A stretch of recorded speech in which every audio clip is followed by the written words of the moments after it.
Eto na! Napikon na! Napikon na si Senator Pangilinan.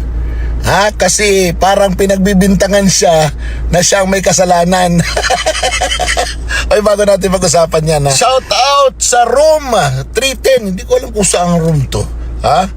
Kaya Rocky, Benji, Lloyd, Francis, John, Arvin na nandun ngayon sa Tacloban na mamatron. Oy, shout out tayo nga tanan ha. Hinay ka mo di dahil na mga magpig hinubog ha. Nga na ayun naman kang magpakabayot-bayot. Tuloy natin. Speaking of Tacloban, yung nangyari sa Tacloban, yung unang bugso, sinasabi ng mga dilaw, yung mga pink, na may kasalanan daw si Duterte dyan dahil daw na-impluensyahan sa kanyang pagiging violente, sa kanyang mga pagmumura, sa kanyang mga pagpapakita ng galit, ganyan. Nang gumanti naman yung mga DDS at sinabing ang gumawa ng batas na kung saan hindi makukulong ang isang batang kriminal ay si Kiko Pangilinan, abay umalma. King inan nyo. Pag ginagantihan kayo, nagagalit kayo, mga animal kayo. Hoy, sinasabi lang namin yung totoo na the law that Kiko Pangilinan made, yung Juvenile Justice and Welfare Law of 2006 protects minors below 15 from criminal liability. Yung isa na namaril more than 15, so may criminal liability na yun. Pero yung isa below 15, so exempt from criminal liability. Ang may kasalanan na lang doon yung hiniraman ng baril o yung kinuhanan ng baril at saka yung parents, di ba? Pero yung mga magulang ng mga namatay, syempre they would cry justice, di ba? Dahil namatay yung kanilang mga mahal sa buhay tapos wala man lang punishment.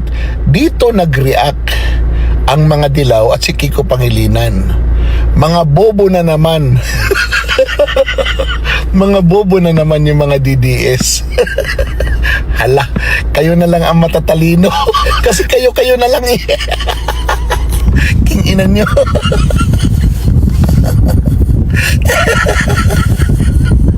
Alam mo, nakakatawa talaga itong mga ito, no? Pag sila pikon na pikon, kami naman okay lang sa amin eh.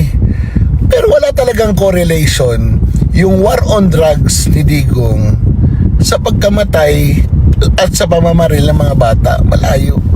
There is no correlation.